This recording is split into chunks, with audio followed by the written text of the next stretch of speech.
A questão. A questão hoje é a busca da verdade. Antiguidade e Idade Média. Aristóteles. Aristóteles é um dos mais importantes filósofos na história da filosofia. Por isso, ele merece uma consideração todinha só para si. Dentre as muitas contribuições que ele deu, temos a elaboração dos princípios gerais da lógica. Há uma disciplina na filosofia chamada de lógica, assim como há a política, a teoria do conhecimento, assim como há a metafísica, a ética, há também a lógica. E a lógica deve muito a Aristóteles. Ele foi um cara que trabalhou as regras do silogismo. Vocês verão isso bem melhor quando estudarem a lógica, verão que é um silogismo. Mas, quando ele trabalhou essas regras, foi com o propósito de tentar evitar que argumentos falaciosos e argumentos não válidos passassem por argumentos válidos. Vejamos a metafísica em Aristóteles. Não nos esqueçamos que a metafísica é uma parte da filosofia, é mais um dos ramos. E ela trabalha as questões voltadas ao ser enquanto ser. Eu sei que isto parece uma frase puramente vazia, mas há uma significação grande nisso aqui, e eu espero que nós tenhamos tempo para tratar disso em outros momentos. Pois bem, a metafísica em Aristóteles, ela vem marcada pelo tratamento dos conceitos que ele utiliza para explicar. Basicamente, os conceitos que hoje os filósofos utilizam para explicar as categorias metafísicas são conceitos que o Aristóteles criou. Em relação ao conhecimento sensível, nós teremos a ideia de que o conhecimento sensível e o conhecimento racional, eles são distintos. Aristóteles vai trabalhar isso. São diferentes, são distintos, mas ambos dependem um do outro. Não se esqueçam que para Platão o conhecimento sensível era um conhecimento menor do que o conhecimento racional. Muito bem. Os sentidos, para Aristóteles, são a origem do conhecimento. E os conceitos nós os obtemos através da abstração. O processo de abstração consiste no seguinte: nós entramos em contato com uma determinada realidade. Por exemplo, nós vemos uma maçã. Como é que nós vemos? Pela visão. Então, a visão é um dos órgãos dos sentidos. Percebam que o aprendizado, o conhecimento começa com uma experiência dos sentidos. Aí eu olho a maçã, vejo a maçã, e aí, após esta experiência, eu levo para dentro do meu intelecto uma representação de maçã, uma ideia de maçã. E essa ideia, portanto, será aquilo com o qual eu trabalharei quando estiver tratando da questão do conhecimento da maçã.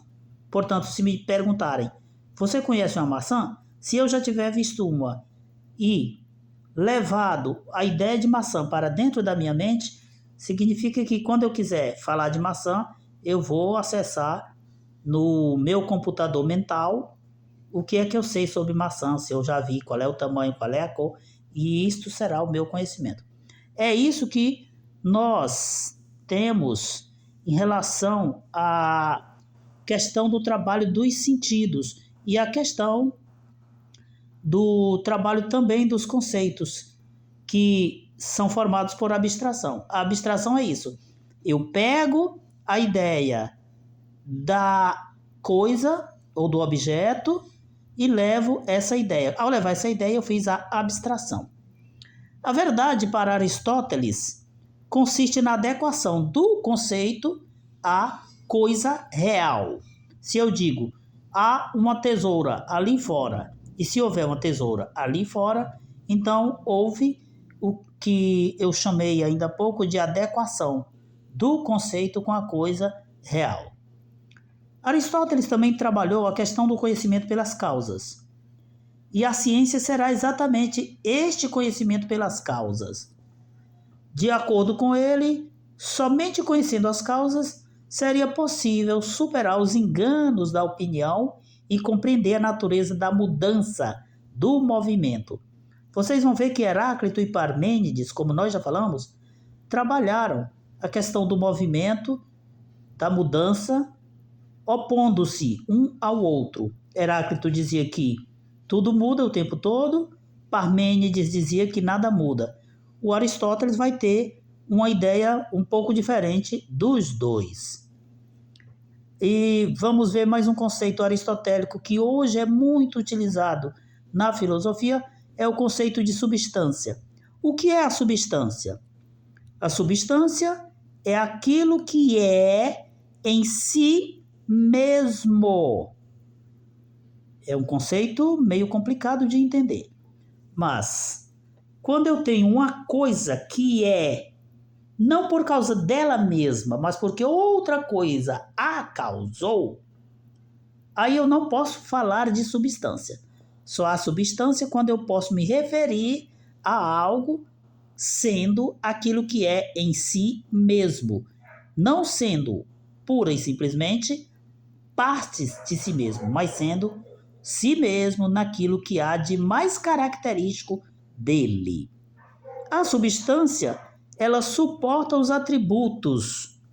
Então, a gente faz um trabalho dentro do que Aristóteles falou, da questão dos atributos, realçando o seguinte: ele vai fazer uma distinção dos atributos, ele vai falar de atributos essenciais e de atributos acidentais. Para isso, há um trabalho com o conceito de essência e de acidente. Cuidado, não tem nada a ver com o que normalmente nós chamamos de acidente.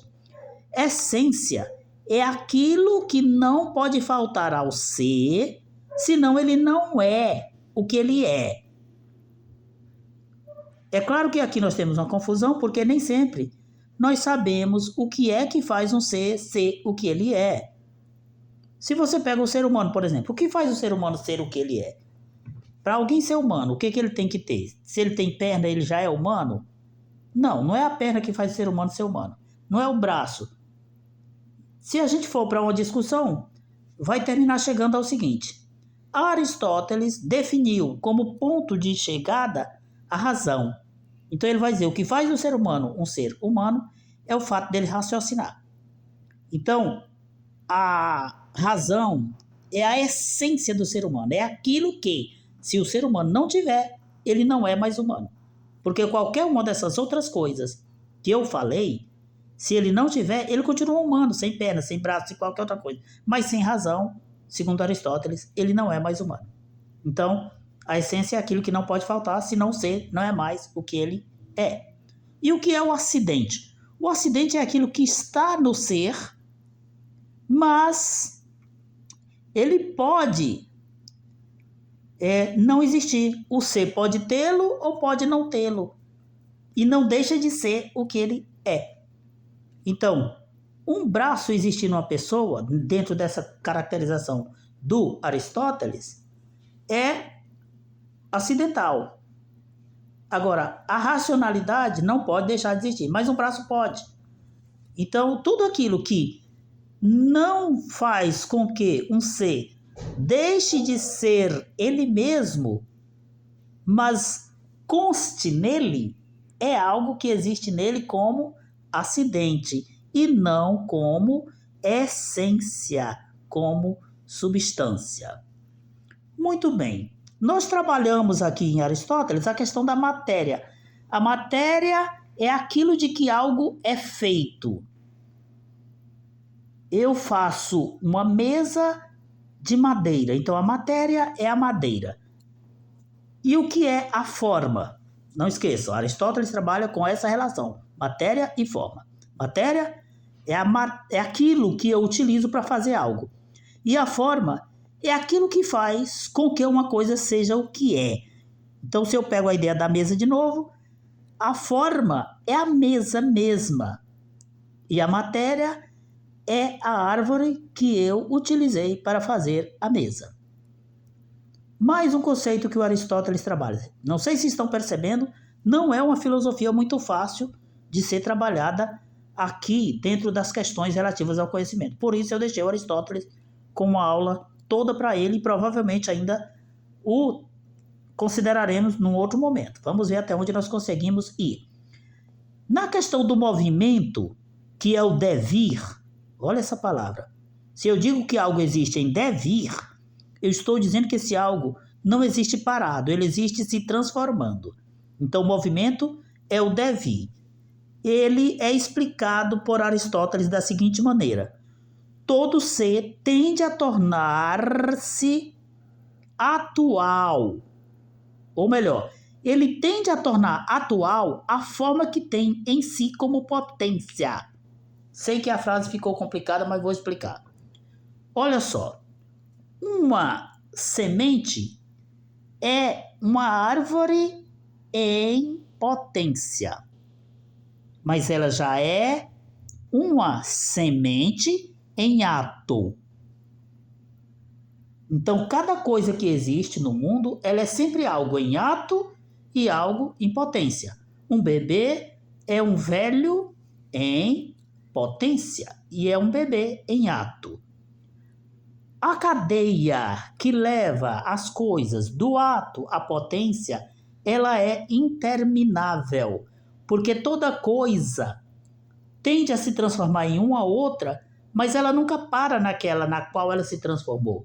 Ela sempre vai continuar. Se você pega, por exemplo, a história do ser humano, é bem isso. O bebê tende a tornar-se criança, então ele já é uma criança em potência, é um bebê em ato. Quando ele se torna criança, aí ele já é criança em ato, ele é um adulto em potência. Quando ele se transforma em adulto, aí ele passa a ser um velho em potência e um adulto em ato. E depois que ele morre, aí ele já é, por exemplo, ele pode virar outra coisa. Por exemplo, ele pode virar estrume, ele pode virar alimento para a planta. Então, quando uma pessoa morre, ela já é um estrume, digamos assim, com o perdão da palavra, em potência, e é um ser humano morto em ato. Então não para nunca. E depois que vira estrume, transforma-se na árvore, porque ajuda a árvore a ganhar. E depois que vira árvore, vira mesa e pega fogo e vira cinza e não acaba nunca. Pois bem, o movimento então devia explicado desse modo. Ele vai dizer o seguinte: tudo está o tempo todo tendente a tornar-se atual. A potência é isso que eu acabei de dizer, é a capacidade de tornar-se alguma coisa. O ato é a essência, é algo que já foi tornado. Vamos para a teoria das 4 causas. Aristóteles vai dizer que tudo que existe porque tem alguma causa. Na verdade, nunca é uma causa, são 4. E ele vai dizer o seguinte: o movimento é a tendência que todo ser tem de realizar a sua forma própria. Tudo tem uma tendência para ser algo em um determinado momento. E para isso é preciso que hajam causas. E aí eu vou ter a causa material, que é aquilo de que a coisa é feita, no caso a mesa. Qual é a causa material? A madeira. Ou o plástico, depende do que seja feita a mesa. Qual é a causa eficiente? É o trabalho que a pessoa realiza para que ela se transforme em mesa. E temos ainda a causa formal, que é aquilo que a coisa tende a ser. É a mesa, nesse caso aqui, do exemplo da mesa, é a mesa mesma. E por último, a causa final, que é aquilo para o qual a coisa é feita. Ou seja, é a finalidade para a qual eu fiz aquela coisa.